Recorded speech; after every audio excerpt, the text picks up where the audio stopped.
This is Fresh Tracks Weekly.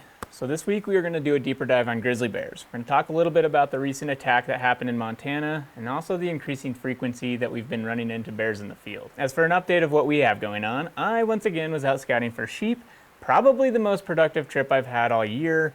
Found some rams, found some goats, saw some grizzly bears, and just had a great time hanging out in the Alpine. So far I'm 16 days into scouting and I feel like I'm just scratching the surface of what this unit has to offer. But Michael, of course, has been out fishing, so we got to go check in and see what he has going on. All right, boys, we're not in the fishing corner today. We are in the studio because I just wrapped up a segment on some fly tying, some flies that we used last week when Jason and I went out to a fabled river here in Montana. I wanted to do a video on using my deer hair and my bunny hair that I harvested last year, so that was pretty cool. We had some success that day, and a pretty nice brown and a few other fish. That following afternoon, my father came into town from Ohio, and this was actually really cool because my dad over the years has just kind of started to get into fishing, and this is the first time I had ever gone out, just me and my dad, on a fishing trip. He came out, we spent 3 days exploring southwest Montana, going to some cool rivers, and the fishing was a little bit tough. The first day he caught a ton of whitefish. The second day he finally caught a trout, and then the third day we hit up a pretty awesome little creek and caught some native Yellowstone cutthroat. That was just a good time. Besides that, I've been fishing in the creek in the backyard a little bit. It's been all right. Haven't really caught anything worth sharing in the past week or so, but the good news is tomorrow Jason and I, we're heading out to another famous river here in Montana. Going to be doing some dry fly stuff. We're going to take the boat out and we'll be showing that to you guys here in a few weeks. Got plans to go walleye fishing 2 times this weekend, and it's summer here in Montana, so you can't complain. Fishing opportunities all around, and yeah, Marcus, appreciate you having me on. Back to you, buddy. As for news, in Nevada, feral horses are again in headlines after animal advocacy groups have been mad about the conditions in which horses are gathered on public land. Wild or feral horses have been overpopulated in Nevada for years, resulting in declines in habitat, competition for resources with native wildlife, especially over water. And since 1971, the Wild Horse and Burros Act has made management of horses limited to non-lethal means. Also, since the mid-1970s, the Bureau of Land Management has rounded up horses every year, letting people adopt them, but with the vast majority of them going to what they call off-range pastures or corrals, which are basically locations where the federal government supplementally feeds horses to keep them alive. Since these roundups began, the BLM has gathered over 200,000 horses, and they are still overpopulated across multiple western states. Recently, 7 different Nevada counties have declared feral horse overpopulation a state of emergency, and State Senator Ira Hansen sent a letter to the congressional delegation requesting action on the matter to reduce horse numbers down to the appropriate management level, which is 7,000 to 14,000 horses. Currently, wild horse numbers are 5-fold the appropriate management level, which would mean that federal agencies would need to remove over 40,000 horses. But while many Nevada counties and wildlife managers attempt to bring horse numbers down, the animal welfare groups continue to battle to stop these horse roundups over concerns of a handful of horses being killed and injured when they're corralled and moved. The animal welfare groups often film the roundups and publicize it when horses are killed or injured, which can be disturbing to see. But just for example, this year, over the course of rounding up 3,000 horses, only about 9 have died. And meanwhile, thousands of animals are affected from horse overpopulation. Horses eat and drink themselves out of resources, dying of dehydration and malnutrition. Countless other native animals are suffering the same fate. But this happens slowly over time and doesn't make good headlines. People get fired up when they see one horse breaking its leg and seem to worry less about the thousands that are dying slowly of starvation. We continue to see changes for the 2023 hunting season as state game agencies account for the toll last winter took on wildlife populations. Recently, both North Dakota and Montana announced tag reductions. In North Dakota, the total available pronghorn licenses was set around 420, which is down from 1,970 licenses last year. North Dakota Game and Fish stated that pronghorn surveys indicated a 40% reduction in total population with a fawn ratio of 43 to 100 does. The reduction is likely due to heavy snowfall in many areas that started in early November and lasted through April.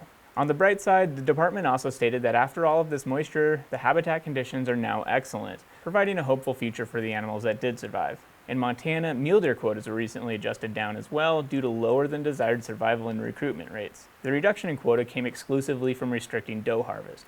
This was done by reduction of doe licenses as well as restricting their general licenses to be antlered buck only, whereas in the past they could be used for either sex. In the southeast region of the state, this marks a 91% reduction of doe tags from the high in 2020. While many areas in Montana didn't get hit as hard this winter as surrounding states, it was still a tough winter coupled with long-term drought that has led to these less than desirable numbers. The Rocky Mountain Elk Foundation just detailed that over $10.2 million will be spent in Wyoming on wildlife and habitat projects. 23 different projects will see the benefit of this funding. Everything from replacing old fence with wildlife-friendly fence, removing conifers to promote aspen production, planting aspen trees, improving water distribution, treating for noxious weeds, conservation agreements, scientific studies looking into migration routes, funding Wyoming's Access Yes program, as well as funding various shooting sports facilities and clubs, along with Wyoming Disabled Hunters and the First Hunt Foundation. Anyway, pretty cool stuff. RMEF was able to help facilitate all of this by providing $525,000 and leveraging over $10.2 million in partner dollars to make it all happen. The Wildlife Society Bulletin recently published an article talking about how there are shifting attitudes within its membership base, particularly within the role of hunting and trapping. Wildlife Society members are often those working as wildlife professionals, especially within state management agencies. There are plenty of other members, such as people who work for nonprofits, federal agencies, and just members of the public, but more often than not, the Wildlife Society is often seen as representing and aligning with many state wildlife agencies. That's why this article is intriguing to me. It gives insight into the minds of those who are managing our wildlife and making decisions on things like hunting regulations. The article compared two surveys of Wildlife Society members, one from 1998 and the next from 2020. The surveys asked respondents about their level of agreement with various management statements, ethical statements, and management activities. While there was a lot of detail and nuance in these surveys, the basic takeaway that I got is that in the last 20 years, wildlife managers have increased their agreement with the use of ethical hunting and trapping as a management tool. While the majority of survey respondents seem more inclined to support hunting and trapping than they did 20 years ago, there was a shift within the ethical category to stronger support if the activity involved fair chase and sportsmanship, and if it utilized a harvested animal. There was, however, a decrease in agreement with the use of high-fence game ranching and raising fur bearers in commercial facilities. The article points out that this could lead to a disconnect between members of society and wildlife professionals because broader society has been shifting towards a more protectionist view of wildlife versus the more traditional utilitarian view where humans utilize wildlife resources. The article also mentions that many of the survey respondents had been in the profession for more than 20 years, suggesting that there could be a significant turnover in the coming years, leading to another shift in beliefs and attitudes within the profession. Anyway, the article is a fascinating glimpse into the changing beliefs of wildlife professionals. In Montana, a woman was killed by a grizzly bear near West Yellowstone, leading to a closure and subsequent search for the bear. Every year, several bear attacks occur in Montana, and so for this week's Deeper Dive, we're talking about how we feel about grizzlies and what we do to avoid them when we're out in the field. Well, this week, we're talking grizzly bears. Ooh. And what prompted that is a recent bear attack, unfortunately, in Montana. And it seems like we see a few every year. Yeah. And so there's unfortunately, a fatal bear attack in southwest Montana this past week. 47-year-old woman, originally from Kansas, was out on a jog or a hike. Yep. In a very popular area, a place where I've spent a lot of time archery elk hunting. And she got attacked and didn't survive. Yeah. It's bad. Pretty close, and honestly pretty close to like some established areas, established campgrounds, Mm-hmm. like pretty popular yeah. trails, like Yeah. well-used spots. Yeah. But yeah, I guess it's a reminder that bears are very deadly. They can kill you very easily if they want to. And we have a lot of them in Montana. People in Alaska have been in Canada have been dealing with a lot of bears in recent years too, but there's different politics at play in different states and provinces. And Alaska, they're hunted. Montana, they are not. Correct. Nor Wyoming, nor Idaho. Yeah, so lower 48, there's no grizzly hunting. In British Columbia, there was. Closed now. But now it is closed. Most of the Yukon, Northwest Territories, they still hunt grizzlies. Yeah, I'm not sure about Northwest, but I know Yukon they do. Okay. Yeah, I guess I'm making an assumption there. But in terms of, so, I mean, we've talked about delisting bears in the past. So that's one aspect of this. And I don't know, we're just kind of spitballing about different aspects of grizzly bears. Like, what are your thoughts on the... When I read an article like that, and like you said, we seem to read about them more often.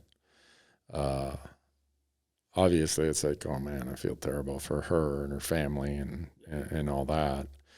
But then you get over that, and it's like, okay, we got more people on these landscapes. We have more bears. Somehow the bears are expanding in all of this human expansion. We're going to have, unfortunately, more of these encounters. Right. And we're out doing the things that we do, and we're putting ourselves in that probably higher risk situation than this person thought they were having by just going on a hike. Right. Yeah. I would be curious if there's stats on that, like the grizzly negative encounters, are they more tending to be with hunters or just casual recreationalists? I was trying to look that up a little bit, and like I couldn't really exactly deduce what's what. That if you Google bear attacks, like one of the first things that pops up is you have a 1 in 2.1 million chance of being attacked by a bear. But I would imagine if you're an archery elk hunter in bear country, that statistic goes up significantly. Right. Say you spend 30 days afield in that archery season, you're out there every single day. So it's all those factors. Like if you're really in the middle of those odds up. if you're in the middle of New York City, your odds are pretty low. Right. So it's obviously not a very fair stat. But yeah. And you just think about the nature of the activities, and we were talking about this beforehand, how some people we interact with will tell us, I tried to hunt in grizzly country. I just can't do it, man. I didn't have any fun. And I think I don't want to say we're callous to it. We accept it. We've done our best to be prepared. And so we go do it. But some people, they're just like, I just can't do it, man. Yeah. And for me, I feel like it's just having an awareness of where the bears likely are that time of year. And even when I'm hunting often, if I'm traveling from one hunting spot to another and I'm not expecting to run into elk or something, I'll still be loud. I'll just start talking on the trail. If I'm with somebody talking loud, every once in a while, just kind of let out a little like, hey there, what's going on? Because that's one thing. A lot of these bear attacks happen when you surprise them. Yeah. And so there are little things you can do. And the biggest one is avoiding where the bears are. Right. And so, I mean, Jace, when you and Chloe go out in grizzly country and it's not hunting season, you probably carry bear spray. Yeah, I'll carry bear spray and a pistol most times. Yeah. You're probably in a pair. So, you look at that checklist, and I guess we could throw it up here for the audience. I'll bring my dog. Yeah. Travel in at least pairs. Right. Make noise. Don't be sneaking around. There's a whole list of things they say you should do to eliminate the possibility of a bear encounter. And then I overlay that to what we do when we're archery elk hunting. It's like the opposite. Yeah. I get the wind in my face, so it's not going to smell me. It's got to be close enough to see me, and they got poor vision. I'm quiet. Sometimes I'm alone. I'm squeaking on this little thing that sounds like a lost elk calf. Yeah. No, it's kind of crazy, how much sometimes archery elk hunters stack the odds against them in that realm. Yeah. I mean, this lady, I thought it said she was jogging. Well, I believe that, at least the article that I read most recently, that was a guess. I think that was okay. Just an FWP spokesperson saying They were likely out jogging. And yeah, I mean, you think about if it was a windy day and you were jogging through some of those trails with the tall vegetation we have this year. One, if it's windy or noisy in any way and you're jogging, you're not going to see it. It's not going to hear you or smell you until like right on a corner of the trail or something. And if it's got a cub or two with it, the game's over. Yeah. I mean, I would say still often they run the other way, but that seems to be a common theme on these attacks, or when you surprise them at close range, they just react, and it's a quick charge. You don't have a lot of time. And that's in the scheme of things, like in so many of these circumstances, even if you have bear spray or a pistol or a shotgun or whatever, the chances of you even reaching it in time are pretty low. Like there's plenty, I mean, I shouldn't say plenty. There are examples where people have successfully, dissuaded bear attacks with every option: bear spray, pistol, making noise, whatever. But it's just like, until you're in that situation, it's so hard to tell. Like realistically, avoiding the area altogether is the best. And I think there are things you can do a little bit. Like if you still, like in bear country, just understanding like in certain spots they're going to be keying in on pine nuts in September, and they're going to be up in these areas. If there's a bunch of white bark or limber pine that are dropping their pine cones, they're going to go in there and be munching on those. There's mothing sites where there's just like a ton of moths. They'll go key in on that. There's a certain like food sources, and just being aware of that, and just like if you're seeing a bunch of sign, well, maybe we go to the next drainage over, So there are definitely things you can do, but and sometimes I think and I hate to be sounding like, oh well, too bad. Sometimes bad luck just happens. Oh, for sure. And, there's all the second guessing of, well, she didn't have bear spray. Okay, she didn't. But like you said, would she have had time to even deploy it? Yeah. You never know. You don't know how close it was before her and the bear saw each other. The bear saw her and decided to attack. So there are some risks with recreating or hunting or camping or whatever in wild places. And we hear some people say, well, why do we even have these dangers out there? Well, that's part of wild. Yeah. For sure. I know some are going to say, easy for you to say, Randy. Wait till you get eaten.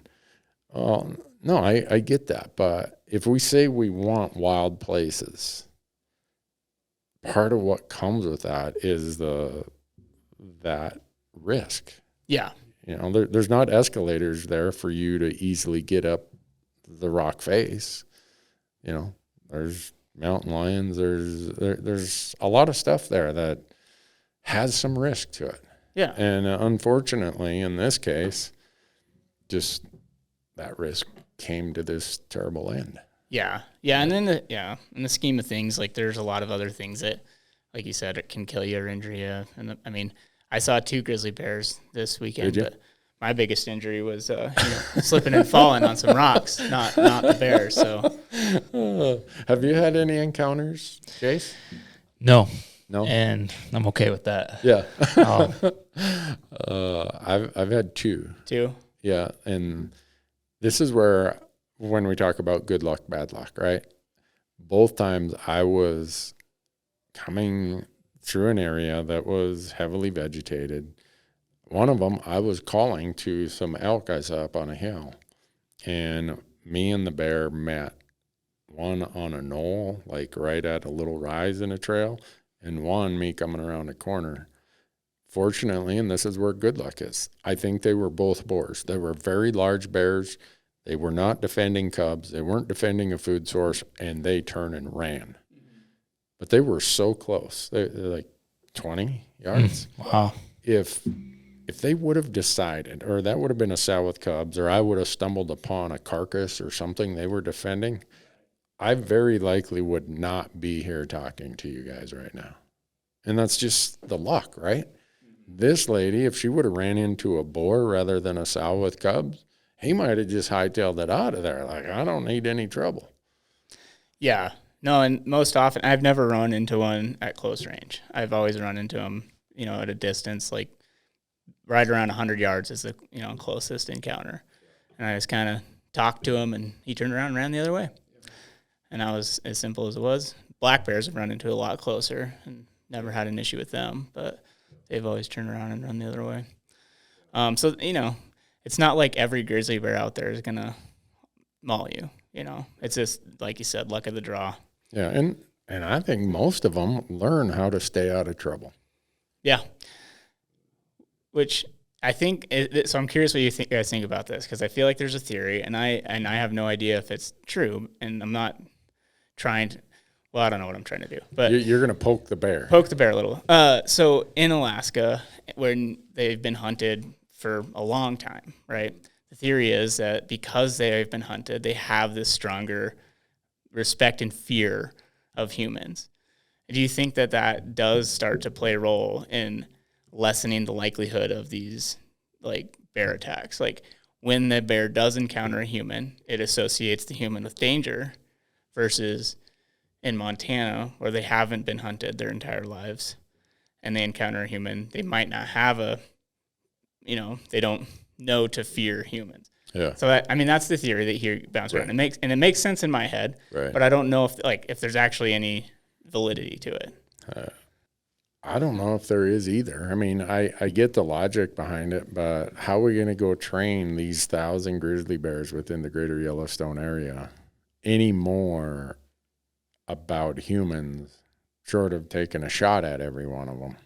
Right. To give some negative. Even if they legalize grizzly hunting tomorrow, it's not like you're going to be able to shoot every single one of them. No. So it's like if it's a quota of a couple bears, like that's not going to educate 1,000. Yeah. And I mean, even in Alaska, that's like not every single grizzly bear in Alaska is scared of people. There's problem bears, like, oh, for sure. So it's like, yeah, I mean, I would make the argument that, I don't think it would change it like that. I think it would be, yeah. If that theory were to be correct, I think it would have to take place over a very long time. Long time. It's not like it would be an instant change. A lot of bears change. would have to die. Yeah. Because like you said, if they're giving out, say, 3 tags in the state of Montana starting tomorrow, geez, that's not going to change their mind anytime soon. And if you talk to rural people in Alaska, they kind of take this situation into their own hands. If they get a problem bear, they deal with it. Right. They either shoot them in the ass with buckshot or they kill it. Yeah. And you don't get to do that here. Yeah. And so exactly. The problem bears get a chance to continue their problematic behavior until one of the agencies intervene. Yeah. So I think it's a hard comparison between Alaska and Montana, or Wyoming or wherever. And, there's the statements in Wyoming you hear very often about, when they hear a gunshot go off, they come running because they know there's a gut pile. Right. I don't know if that's true or not. I've done a lot of shooting in grizzly country. I've never had one run up and say, "Hey, I want your elk." No, I don't know. I mean, I can imagine though that, in traditionally good hunting areas that there's carcasses year after year. Those bears are going to be trained on that, and they're going to know that there is a reward in that drainage every year. The first elk I actually shot after moving to Bozeman, I had a grizzly on it. Luckily, I took the quarters away from the carcass, but it went to the carcass.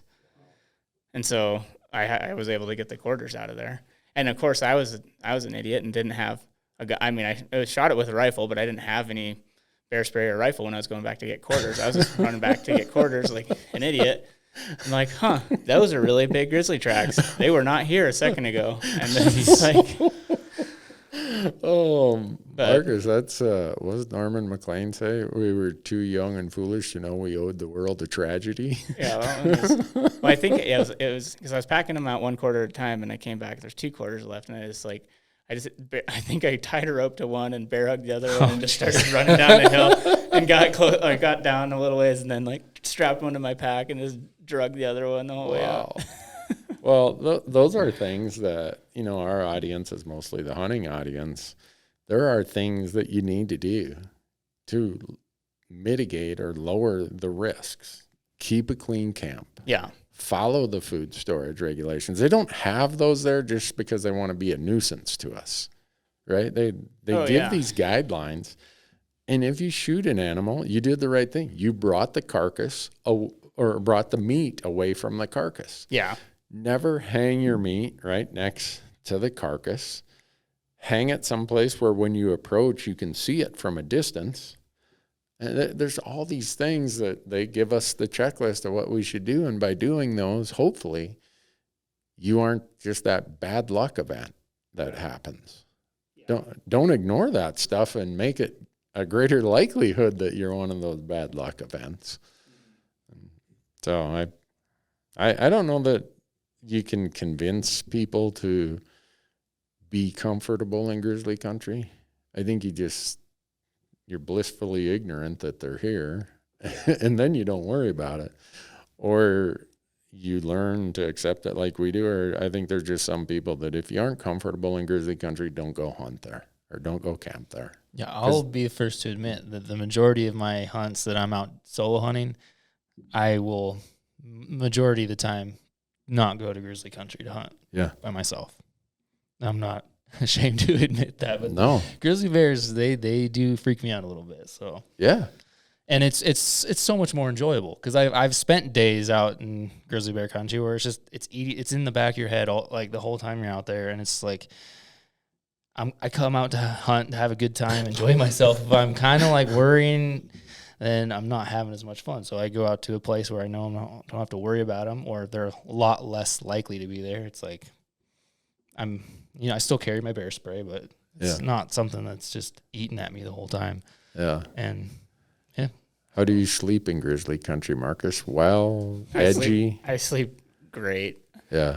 For better or worse, I don't know why. But yeah, no, I've just come to, I don't know. I mean, yeah, I could get whacked by a grizzly bear at any moment, but that's just something that could happen. And I try to take the necessary steps, like you were saying, and I carry, whenever I'm in dense grizzly country, I would carry bear spray and a pistol. There are times when I would carry 2 bear sprays because we'd be in far enough that if you had to use one, you might have to use the other one. So there's this, and again, like they might not work in every scenario, but it's better than no deterrent. And then, just trying to camp in smart spots, try to figure out spots that they're not going to be cruising. Just hanging your food in different spots, not cooking close to your camp, just like things that are producing smells. But that's sometimes it's inevitable. Like you kill an animal, you're gonna have blood all over you. Like you're gonna smell. But hopefully that elk carcass is a bigger attractant than you. And so there's just things that you hope and you just hope for the best that you're not gonna have a negative encounter. But for whatever reason, I don't have an issue with it. It's in my mind. I'm thinking about it, but I don't let it affect where I go too much. I'd say I'm close to that same camp. The 2 places that I've had those encounters are only about 2 miles apart. Really? And it's been a while since I've been in there. Yeah. And so I can't say it doesn't affect me. When we go to our shows and events and stuff, a lot of people ask us about that, and a lot of them really struggle to sleep well in grizzly country. They're like, man, I lay there and I hear a squirrel or I hear a pine cone fall, and it's like, so I don't sleep at night, and then when it's time to hunt, I'm out there taking a nap all day long, and so that's not fun. So if you've come to the conclusion, like Jay said, if you're just not having any fun, accept that and go somewhere else, even though somewhere else's are getting harder and harder to find, Jace. Mm-hmm. Well, it's funny. A few spots that I frequently hunt at, like that when I first, and I've only been in Montana coming up on 5 years now. Like 5 years ago, you'd say there's no grizzlies over there, and now there's multiple sightings there and beyond there. So it's like, yeah, they're venturing to Well, different areas.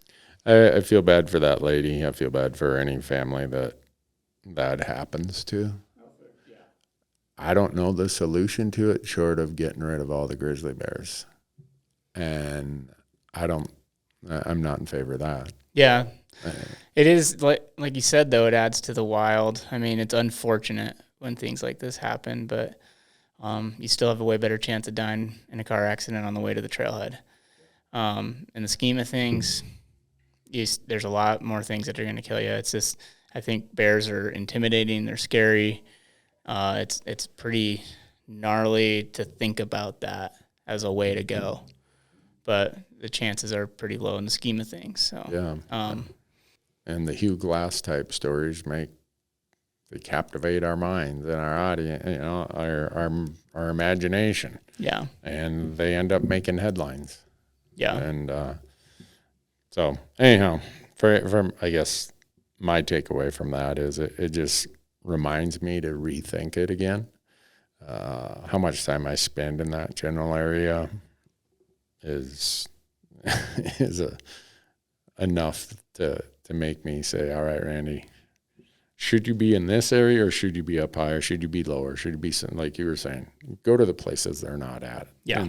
And I know enough about grizzly bears to know where they usually are seasonally, and do not leave without my bear spray. None of this, this is just going to be a quick jaunt.